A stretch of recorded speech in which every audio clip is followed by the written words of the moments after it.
My name is Roger, and I do marketing here at #paid.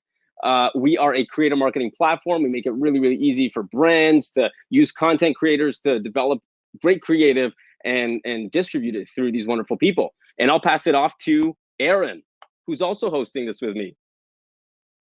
Yes, sir. Why don't you fire up that speaker tab? That's where the really good looking headshots appear. Excellent. There you are. There And me. Yes. I'm Aaron Orendorff, the VP of Marketing at Common Thread Collective. We are an e-commerce growth agency specializing in 2 million to 30 million in annual revenue, D2C, direct-to-consumer brands. I am just a lowly participant today and lowest on the totem pole. I have no idea why I'm second. So back to you, Roger, to bring up the people that everyone is actually here to get the real good stuff from. Absolutely. And next we have Matthew, who's with us. Matthew, welcome. Hi, yes. Hi, everyone. You guys just want a quick intro. Matthew Murray, business partner with Lauren Bosworth for Love Wellness, and the COO and CMO of the brand. So I oversee marketing and operations. Amazing. And next at Native, we got Marjorie. Hey guys, this is Marjorie. I lead Native's user acquisition program, focusing only on the D2C business. Before this, I was actually in very classical retail brand management. So I have an omni-channel background, but having a lot of fun at Native.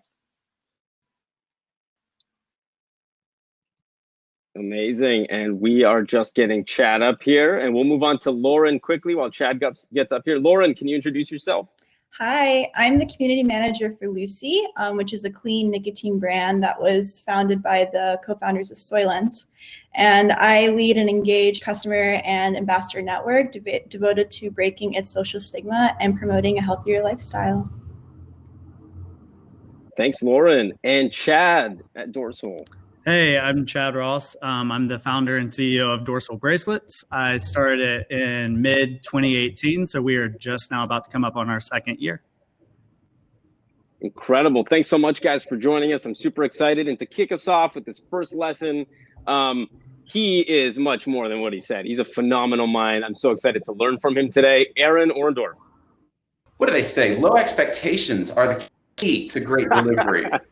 So, with that being said, I really see my job here today is to get in and get out, to kind of set the stage with the big picture data that we've been tracking at Common Thread Collective. Now, we've been doing this since March 1st.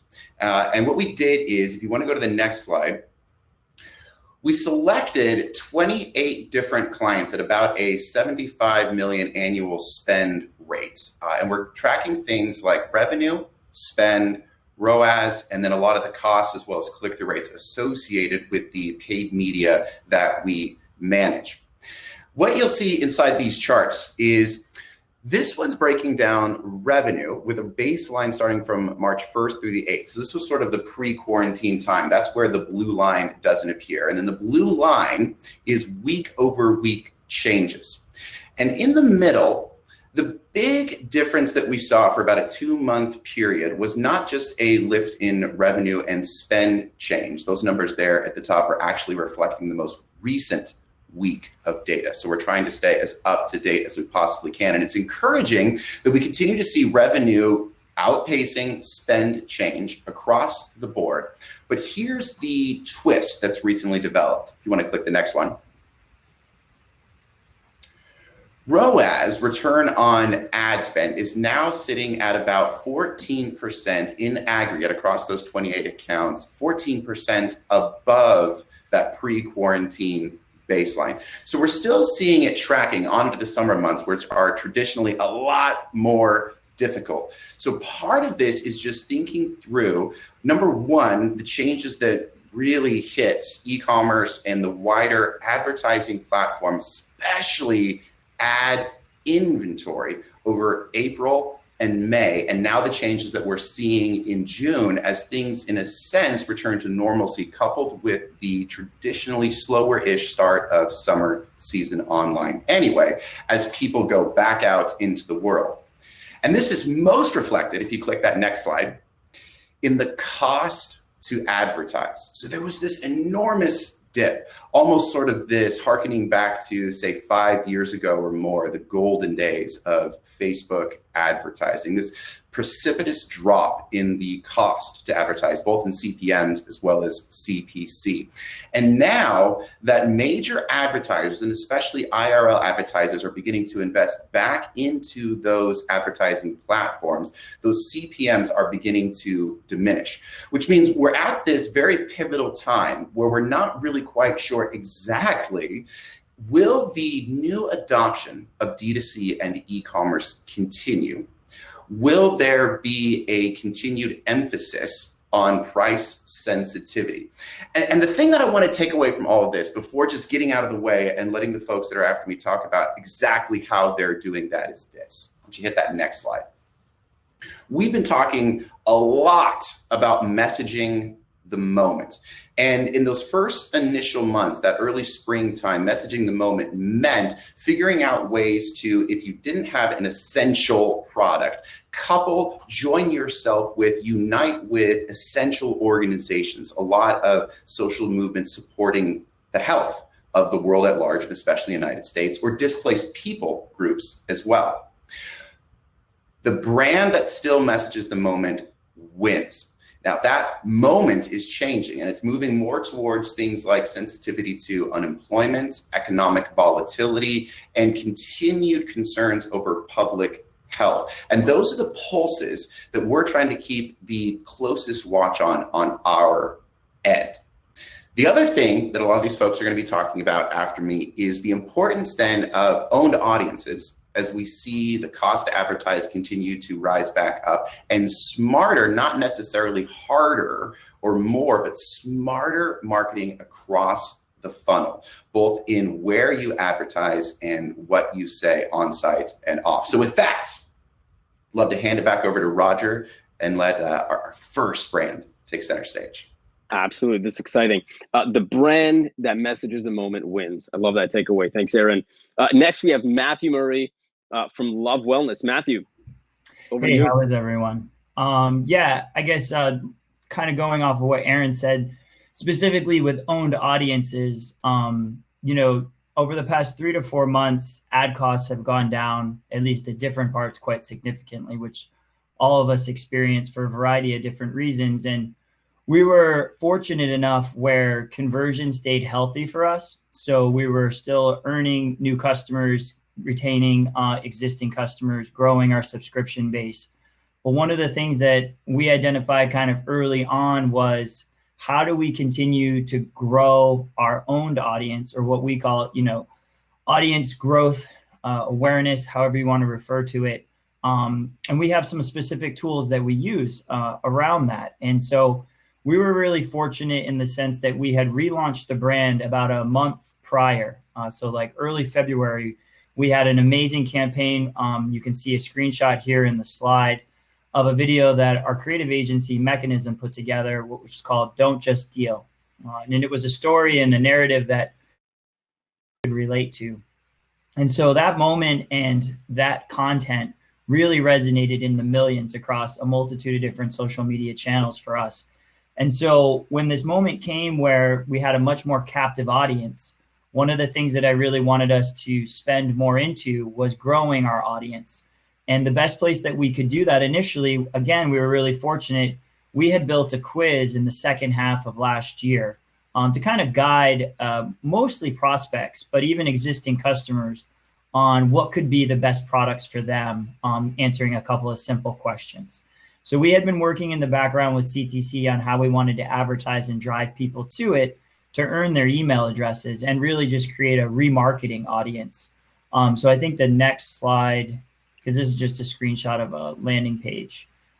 These are some of the ads that ran. The first one is showcasing part of the Don't Just Deal video as an ad that are taking people to the quiz. And then 2 other ones that resided on Facebook.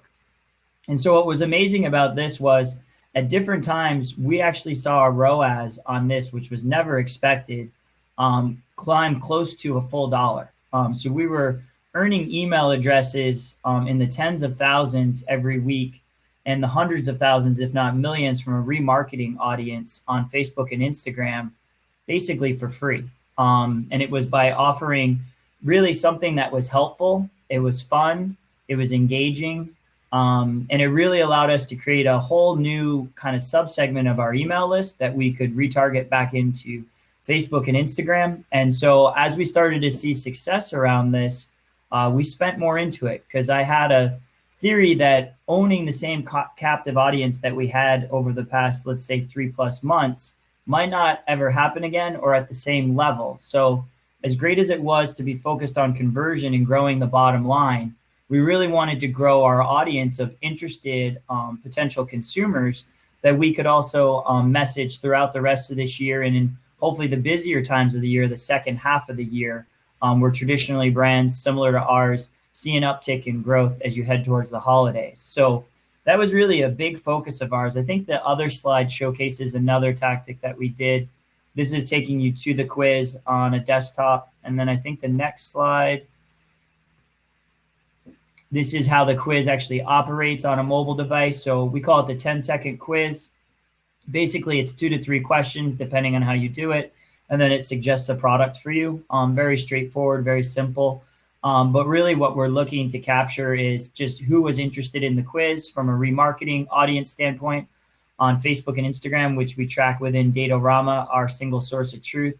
And then also the email list that has been growing in the hundreds of thousands. And then I believe the next slide is the other tactic that we took separate of the quiz. Yes, the other thing that we did was driving people to educational blog posts, specifically around topics that a lot of women could relate to. And we tested this in a couple of different ways. We would post these stories up on Facebook, and then the ones that got the best organic engagement, we would boost. And then the ones that got the best engagement from boosted would be transitioned into advertising. And so then we were driving people to these to build our remarketing audience, as well as gain their email addresses. And we're still a Shopify Plus shop for our backend ecom. So the call outs for different products within these blog pages are with a software service called Nosto out of Finland, who CTC is a big fan of, and actually how we found out about them. So it's kind of fun. These pages are informative and educational. There's areas where customers or prospects can engage with product and purchase it if it makes sense at that time. And they also have the ability to leave their email address. So we're able to really kind of target where their interest was based on what they visited, and then be able to serve up more effective ads to an audience that's truly most interested. So outside of referrals and reviews, we really feel that this is the best kind of owned audience that we're building ourselves as a brand that we, plan to build into the millions over the course of this year. Was there one more slide? I don't remember. Yeah, and so you guys were asking for a takeaway. So what I had said was, outside of listening to your customers, which we find to be the most important part, our customers are our brand's voice. You really want to lean into spend on building your audience and not just conversion.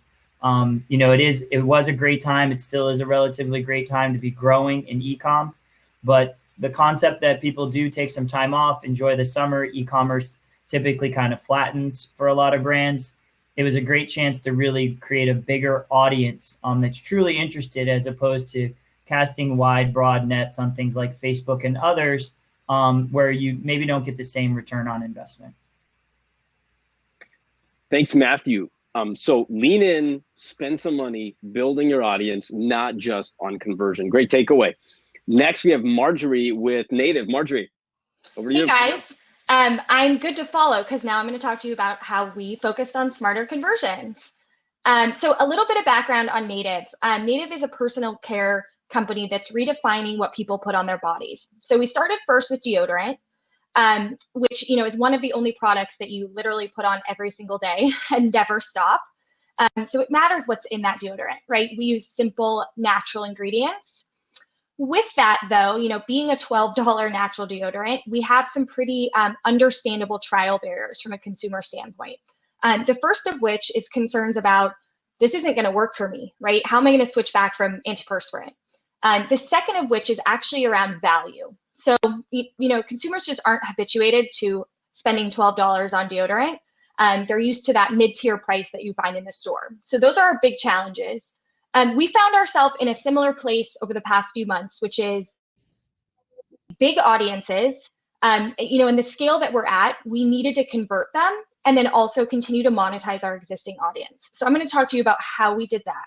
So if you go to the next slide, you know, the first thing that we did as these unprecedented number of people had eyeballs on the internet is we really leaned into exactly what Aaron said, which is messaging the moment, right? So I talked about that concern of the 2-week switchover period from antiperspirant. We really leaned into that and said, hey, now's the perfect time, right? It's really low risk. Let's turn social distancing into switching season, you know, and calming that fear that people have. And we actually launched an owned blog today that goes through some more of those myth-busting techniques.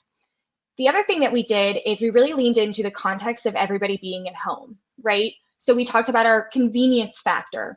We talked about how it's lower risk to try, which also counters some of the concerns about effectiveness. And we did that by way of free shipping and returns, et cetera. So these were some of our best performing ads over the past few months on social.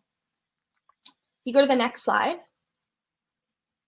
So in addition to the contextually relevant creative, the other thing that we did is leaned into, okay, how are we going to drive conversions in a smart way that overcomes the value barrier? So we started messaging, instead of giving additional discounts, we have a few higher priced items that have a built-in discount. So one of those is our deodorant 3-pack.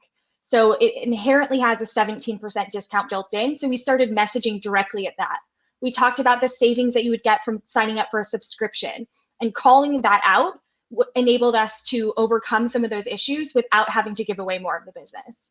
At the same time, though, we did, on the right there, the ad with the set of products, we focused on doing our discounting in a way that was smart, in that it was for our existing audience. So we focused on cross-selling campaigns using higher price items, right? So $30 and above, and discounting it that way versus going after some of our prospecting customers who we would just be subsidizing their discount. Next slide. Great. So the two things that we did again to scale up were our contextually relevant creative. So leaning into the moment. You know, there were so many things fighting for people's attention over the past few months. We knew we had to find a way to resonate, and we did that by starting with the consumer. So what are the trial barriers, and then how do we tap into what she's doing and what she's feeling? And then the second thing is we focused on, okay, how are we going to get people to convert but still grow dollars? And so we focused on discounting higher order values and growing our cross-selling with our existing customers. Thanks, Marjorie. So build your audience and then work to convert them. Love that. Chad, you're up. Sounds good. Okay, so we'll go to the next slide. So Dorsal is a lifestyle accessory brand inspired by the ocean. So we sell majority of bracelets that have ocean animals on them, and our best seller is the turtle. But we learned two things earlier this year that really went hand in hand. So it's to take a deeper look at the platforms you're already using and then start to diversify into different platforms. And the best example of that for us was email marketing. We use Klaviyo for our EPS, and we found that they have something called the sunset flow, which after the way we set it up was after a customer receives an email or 10 emails, or they haven't opened something in 180 days, they're actually removed from our email list. And the reason we did this was because we are taking off people who may not care about what we're offering anymore, and that actually also saves us money. So our customer list went down a little bit, but our open rate increased, and we also saved money with Klaviyo. So this is just an example of what that email looks like, where we say, we kind of play it off as a funny way, but we're taking the hint, you're just not that into us, and the turtle waves goodbye as we take someone off of our list as like one final push to try and get that customer. And then you can flip to the next slide. And then the second piece of that was just to start diversifying your channels. So we recently had some issues with Facebook ads because we fall under the social and political category. And so we started looking at Snapchat ads. I was always a little hesitant because I had talked to some other e-commerce friends and no one had ever had much success. But it worked for us, and we were all shocked, and it was incredible. And so we were super excited about that. And on the left, you can see that is our best performing Snapchat ad as of right now. But then we also combine that with our text message marketing platform through Attentive, and it was a power duo. So someone sees it on Snapchat, they easily swipe up, and then they're offered 15% off, and we're already a pretty inexpensive product at $14 a bracelet. So it was a win-win for the customer, and it worked great for us. So that was another great example for us of how to diversify even when you might be a little hesitant. So yeah, and then you can flip to that last one. So our biggest lesson, which it might sound a little cliche, was just don't put all of your eggs into one basket. I know for 2019, we heavily focused on Facebook ads, and then we started to expand into Google ads. But then this year, we learned how important it is to expand into the SMS marketing, adding Snapchat ads. And then we also have started focusing on our ambassador program, our subscription, things like that. So my biggest takeaway is just to look at the platforms you have and then start to look at new platforms. Amazing. Not an easy thing to do right now. Exciting. Thanks for that, Chad. Appreciate it. And next we have Lauren with Lucy. Hi. So Lucy is a clean nicotine brand. We sell nicotine gum and nicotine lozenges with clean, high quality food grade ingredients, and we offer them as a subscription service.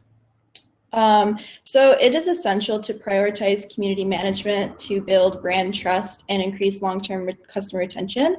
This includes both pre and post customer acquisition, especially if you're a new up-and-coming brand. Next slide, please. So we actively manage our Facebook ads to address any concerns or misinformation about our products. These comments are pulled from like the last 10 days. This active engagement directs the conversation to a more positive approach and adds personality to, again, our young, up-and-coming growing brand, which can drive any potentially skeptical folks to purchase or trial. Now, no brainer when it comes to hateful or inappropriate comments, definitely delete them. But if you see ones that are more skeptical, don't be afraid to address their comment and to clarify any confusion. Next slide. The more we managed our ad activity, the more we understood what ads were working and what weren't, and not just by the costs, but by the sentiment of the comments. We noticed more positive sentiment with our video and paid influencer content because they shared real human experiences and opinions about our products. Therefore, we prioritize UGC, which is the example on the left, and customer testimonials on the right as the forefront of our advertising campaigns for the summer. And impressively, in the last 30 days, we've seen an incredible CAC reduction, like between a 30 to 40% reduction, which is insane. Next slide. We also tested the launch of a private Facebook group. This is an opportunity for customers to engage with us directly and share product feedback. And this is also designed to be an outlet for customers to share their success and motivate others who have just embarked on their non-smoking journey, which you can see on the mini thread to the left. A hidden benefit of this exclusive engaged customer community includes a potential avenue for market research.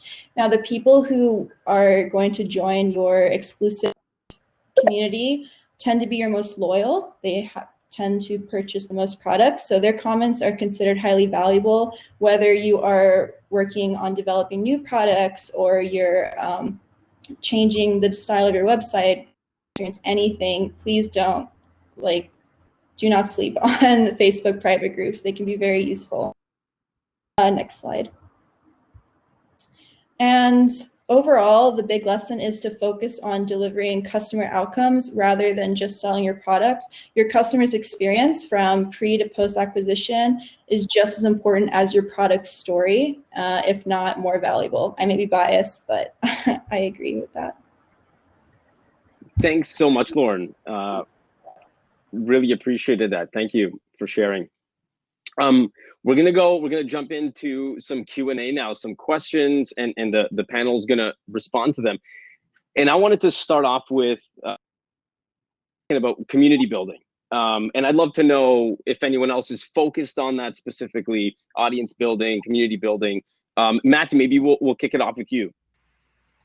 Yeah, I mean, we've known that a community is super important for our brand for quite a while now, several years. It really stood out first and foremost when we utilized Yotpo, which I had utilized for reviews for some other brands that I had launched in the past. And so with that, we noticed our customers' reviews were unique. Women were opening up and telling stories in a way that was really, it was amazing, but it was something where there was something bigger going on. Women were telling these stories of issues that they might have had for 10, 15, 20 years even, and how finding our products had changed their lives. And the fact that they were willing to share such intimate stories, in a review, really let us know, like, could you imagine if there was a community? And so we started to map that out. That was in 2018. 2019, we did a soft beta launch of what's called the Love Club. It was just relaunched again with an updated beta version last week for our core consumer base. And it will go through 3 beta phases before a public launch in early October, with Mechanism helping us with our creative campaign around it. And it's really going to be all about a safe place for women to go and converse. It's not really going to be about our products at all.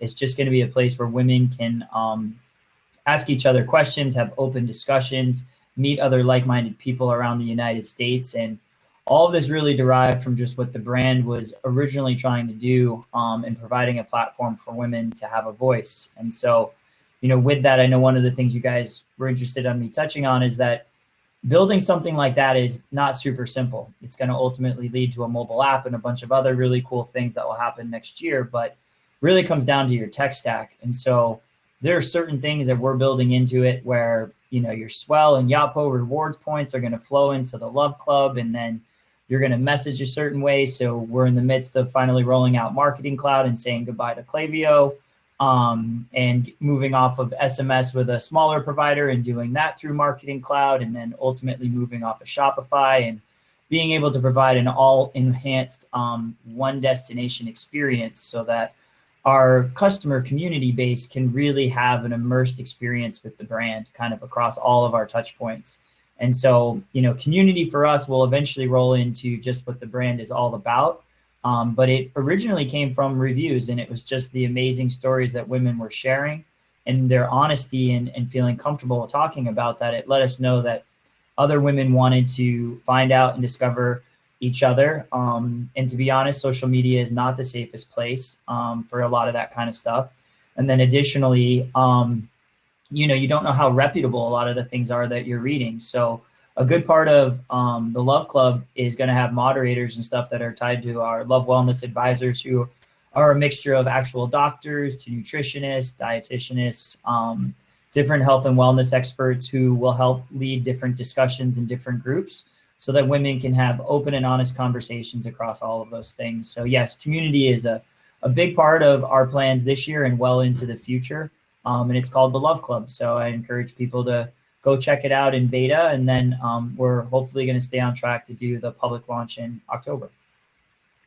Amazing. Chad, I'd love to hear from you and community building at Dorsal. Yeah, so we actually think it sounds kind of similar to what Lauren was just saying. So we have an ambassador program where the primary way of communicating with everyone is through a Facebook group.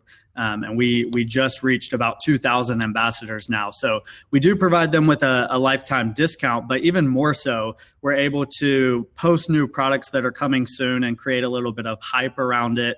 We're also able to run some tests. So we can run polls, kind of like what Lauren was saying, where you can see, okay, do people want a dolphin or a palm tree as our next charm for the bracelet? And we're able to have this really engaged group of people tell us what they think, and we can typically see that what they say is pretty accurate because they're our most loyal customers. So that's really our version of community. Is our ambassador program is incredible. It's also super cool to see people sharing their experiences, and we get so many pictures of people on a boat. And then the other day we had a pilot who's holding their hand in the air while they're flying across the country. So it's just super cool to see how people take Dorsal around the world. And share their collections and things like that. But yeah, we have always had an ambassador program since the beginning, and we think community is probably one of the biggest key players, and making people feel like they're part of something is really what people want now. While we're on you, Chad, you mentioned new products, and I'd love to get an understanding of how you're thinking about launching new products now during this time. Yeah, so we originally wanted to launch necklaces as our first extension of products in February. And with everything that happened with the pandemic, our manufacturers closed down, and that got pushed, but we still were able to get it 3 months later. And we actually just launched them recently, and it went just as well. So someone was saying earlier how the cost for Facebook ads went down, and we actually leaned into that a little bit more. We took that advantage while some of the bigger brands were pulling their spend. We actually spent a little bit more. So yeah, we just kind of went full steam and pushed new products to see what people wanted while CPMs were a little bit lower, and we kind of found a little bit of success from it. So smart. And I want to bring Marjorie up, because Marjorie, you've done this and you're going through this. So I'd love to hear from you. Yeah, we've actually launched 3 products in the past 3 months, including today. So everybody go to the website later today and buy our new plastic-free deodorant. There's a couple of things that we did to adapt to, what's been a very different time. The first was that we listened to our consumer, and we listened to the context of what was going on. So that actually caused us to cancel one of our launches. We had a novelty hemp deodorant scent that we were going to launch on 4/20, which just did not fit the right tone. So it's coming next year. It also caused us, we launched a rosé, which is another novelty scent, which was supposed to launch the first week of June. And we actually went completely dark on social media advertising in first week of June to support Black Lives Matter, right? So that was something that was important to the brand. So we delayed launches where we needed to. The other thing is we launched our redone toothpaste in retail and DTC in March. So about a week in, we had to pretty quickly change some of our retail awareness driving campaigns to DTC because nobody was going to the store anymore, right? So we've been really adaptable. The other example I'll give on rosé, the whole campaign was, a vacation, right? Rosé season.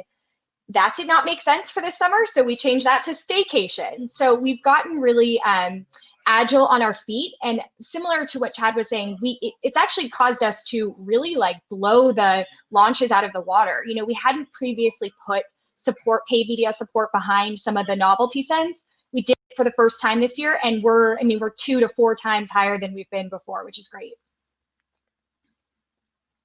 Amazing. Thanks, Marjorie. Taking that. There was quite a bit of talk around from Chad, especially new channels, new programs. And, my question, and Lauren, I'd love to hear from you on this, is now the time to be kicking off new sales initiatives, to be doing those things? I don't think it hurts to at least test different initiatives. In our case, we are testing more performance-based partnerships. In other words, these ambassadors get commission for any sales that they refer. Doing this, we're scaling our affiliate program. Those tend to attract more larger scale media outlets, blogs, shopping apps, as well as we're using a listening tool that can pinpoint existing customers in our data that already have a higher engaged following that we can recruit directly as ambassadors, because again, they already try our product, they already know how they like it, so they would be helping build that trust. Aaron, I'd love to get your perspective on it too. Yeah, I think about that whole sales initiative question a lot like the diversification of channels. And so we see sort of 2 avenues to this. At the agency level, our director of paid search loves to talk about the brand lasso approach. And this was, it's still carrying strong, but especially at those times of what we might describe as a captive audience, particularly over the weekends. And we imagine that's going to continue to be true on into the summer. Apple just released some great data on mobility and how people are starting to basically move again, but with so many public areas still state by state, city by city, county by county, open or closed, after that initial activity, that rise of activity into the weekend and over the weekend, to really have a strong SEM approach on the back end of that, for whenever somebody had a triggered emotional experience, a good experience with an ad, there's this natural proclivity to then go back out and try to track it down via search, and having your presence there becomes even more important as more people continue to use more online channels. The other piece is behind the scenes. One of our in-house brands, Slick Products, their biggest win of the year so far, and they sell a very high AOV product that was just awash in production issues. They ran out of their staple, their foam cannon truck wash, bike wash product. And so they had to pivot. And what this forced them to do was, rather than sell the sets of the wash and the shine and the aftercare and these sort of things that very heavy, very expensive to ship, low margins because of all of that, they always thought we got to go after high AOV. They were just forced to say, well, let's see what happens if we build a lander, start running some paid tests to it for just this aftercare product. What if we get people in the door, take less of a margin on the front end, and then really pay attention to the repeat customer rate within 60 to 90 day windows? And that was a brand new sales initiative, and it just smashed. If you're not following Andrew Ferris on Twitter, he's also running our podcast, E-commerce Playbook. He's just been divulging all this stuff along the way. And that sales initiative, once they saw that, it was sort of like, all right, what are the other ways that we can couple products and price in the offer and make that the point of differentiation as we push out new tests? And where's the biggest bang for our buck? And that's all about those sales initiatives and the almighty offer. Amazing. Great insight. That's Andrew Ferris. What's his handle? Do you know off the top of your head? Andrew J. Ferris, I believe. all right, Andrew J. Ferris. And the podcast, E-commerce Playbook? E-commerce Playbook. He's just sharing all the details. There you go. Follow them. Great resources. A lot of you talked about paid media. And I'd love to get your thoughts around, did you push, did you pull during the season, and how you're thinking about your spend, towards the end of the year, pushing, pulling, less, more. Chad, I know you talked about it a little bit, so we'll start with you. Yeah, so I was talking about it just a little bit ago, but we pretty much are only e-commerce right now, and we're looking at wholesale for retail stores in the future. But when we saw that there were all of these larger brands pulling spend and we saw CPMs going down across the board, we actually leaned in a little bit harder. And we used this time to build our audience, like we were talking about earlier, and our email list, our text message list, our ambassador program. We really pushed really hard, as hard as we could. And we actually ended up selling out of a lot, and that ran into its other issues. But yeah, we actually leaned in pretty hard because we are solely e-commerce right now. So that was a great position for us, was while everyone was pulling out, let's just lean into what was going on. Yeah. How about for you, Lauren? So going off of Chad, we haven't really increased or decreased our marketing budget. Instead, we're focusing on outperforming the CPM or CPA from the previous month. So we're running a lot of creative A/B testing and just trying to see what's style of ad, what's working, what isn't. We're making sure it answers this question of how our product can provide value to the customer. If it doesn't answer that, it's not going to perform well. If there's not a strong enough CTA that will lead to a landing page that answers that question, then we're going to scrap it and we're going to focus on quality ads that deliver. Amazing. Creative and content. I'd love to hear from you guys around how you guys are thinking about creating that stuff, your content stack as well. How are you developing content? Does it change by channels? Where are you sourcing it from? I'd love to hear from you guys, and maybe Matthew, we can start with you. Yeah, I refer to it definitely as a content stack, just like a tech stack. So for us, there's user-generated content that can come naturally through social media. There are services like Yotpo that allow people to leave reviews with photos. They also launched video reviews in beta, which we did with them in January, and it still is very effective for us. So we get a lot of kind of like directly from the actual consumer themselves sharing their story. And then kind of on top of that, we identify our customers in different regions where I used to work at Getty and was also a customer and a photographer for them back in the day. And we did a deal with them where we work with local photographers and videographers to document our actual customers telling their story, just a little bit more high profile, not necessarily trying to make them super, studio-esque and over the top, but basically just bring it to life, really bringing them to the front and center to tell their story, tell more about themselves, share their personal story, not just necessarily what product they like or why they like the brand, but to bring more of the voice of Love Wellness, which is really our consumer base. And then at the top of that content stack is what we do with Mechanism. And so what we call that our hero content, our branded content, whether it's around a new big product launch, like we have one coming in August, or a brand relaunch like we did in February, or the Love Club, which is our last initiative at the end of the year. And so those are like our pillar moments that a lot of people refer to at brands. So those are our hero-based content, and then we support it with those two other stacks of content. And of course, we do our own shoots and our own kind of creative content as well. But, Lauren is the founder and definitely will always be the visionary behind the brand. But we made the conscious decision as the brand was growing that our customers, or as we refer to them, our members, are really the voice of the brand. And that's how we're going to grow over time. And, that was really a staple decision early on, over 2 years ago.